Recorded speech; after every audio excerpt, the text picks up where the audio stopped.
Hello traders, Gary Wagner here, just about 11 o'clock in Honolulu, 5 o'clock in New York on Monday, the 4th day of August, 2014, and this is the daily report for gold and silver. We do have the equities markets and the dollar higher this morning. We do have the precious metals lower across the board. First to gold, $12.88 and change current print, down about $6 on the day with a low of $12.86 and a high of $12.96, only a $10 range on the day.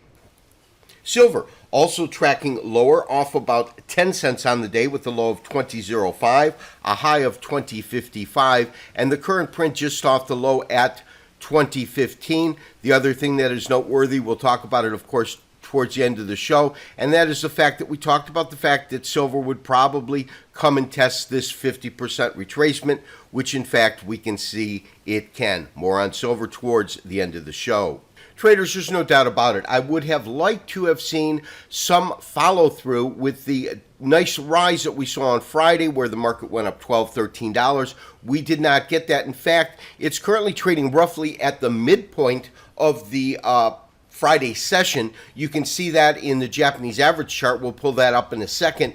This, of course, is our 2-day chart. And on our 2-day chart, what we want to be absolutely certain of, because my belief is if we fall back into this channel right in here, then the market is obviously still heading lower. It's still defined by a bear trend. However, if we can find some support above this, we'll begin to put some new channels in. And we'll put channels in, this being the 0, so we would put it at a negative 23%, negative 38%, and so on, and see it move up the channels. We're not quite there yet, but that is something that we will be looking to put in. And as you can see, I've gone ahead and just added that anyways. This would be the negative 23. So what we want to do is we want to see this begin to track not only above the 0 prong, but for us to really see a bullish pattern beginning to emerge overall, we're going to want to see it move past this first prong right in here, the negative 23.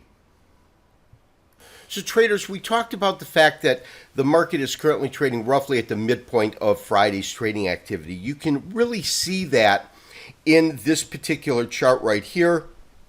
This, of course, is today's activity. And realize that as a market typically comes down or typically moves up, we get what I call that stop sign, meaning the Japanese average, by virtue that their average, are always going to lag behind any of our other technical indicators, especially candlestick patterns or fib retracement or Elliott wave, because those are the few that I believe to be leading indicators, and that is why I use them, because they tend to look at what's going to happen rather than compare what has happened on an average basis. So the fact that this market's been in a defined downtrend, we accept that. But we are getting today, even with the down day, that pivotal candle. And that pivotal candle, of course, is going to be the first mark that we really want to see as this goes from red here to pivotal and then to green and up. That would be our hope, but this is what we would look for. So I'm okay looking at the Japanese average chart. And of course, I've brought back our daily chart right now so we can have some real indication of our basic strategy right now. We know where we want to keep our stops, and the stops that we talked about are below 78. And we're going to maintain our current stop there because that really covers us below the 61% retracement. Of course, that would invalidate any kind of bottom that we're trying to pick here. Now realize we also took a very aggressive call in this market because we didn't wait for confirmation, because we saw it lining up with other parameters which would give us a little bit of an edge or a better price. My sense was that if this market was going to bottom and move up, I wanted to be positioned below 1300. So when we look at that, we want to really ascertain where we think this market could go to, and based upon this particular rally, and we're calling this being a wave 1 right in here, and this is a wave 1. This is all within a third wave, but this wave 1 is now going to be our benchmark.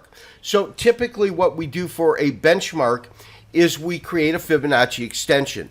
And so that even if wave 1 Then we get our 61% retracement.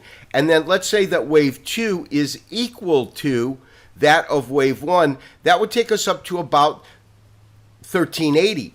So in terms of where we think the market could go and what our basic strategy is, that's really the top of the market here. Now, realize that within this particular wave, this third wave, we are going to get a 5 count. So first, we've got to get off the bottom. There's no doubt about that.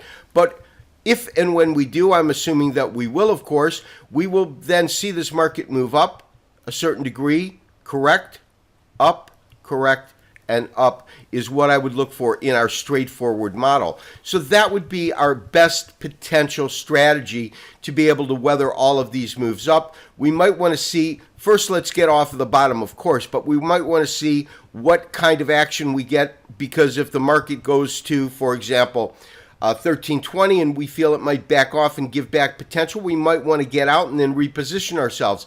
That is the types of questions we want to ask ourselves, of course, but this is our basic overall strategy, and this is our upper level. This would be the best expectation in terms of a time parameter for this trade. Take a look at this last rally, and this last rally here, which began about the first part of June and then took us into, call it second week of July, so about a 6-week rally that really took us to the top. I would imagine that in terms of a time frame, we're probably looking out 4 to 6 weeks.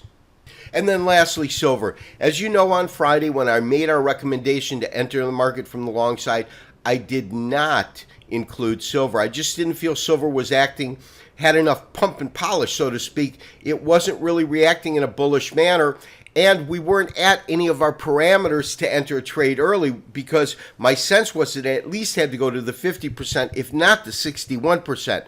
Now that we have seen this market really trade to this 2011, meaning our 50%, the real question we need to see answered is, will it find support there? Because if it does not, the next level that it almost has to go to, if it cannot hold here, has got to be to go in and test the 61% at 1976. We'll maintain a flat position in silver. This has been Gary Wagner, wishing you as always good trading. We will talk to you tomorrow for another daily update and review. Bye-bye.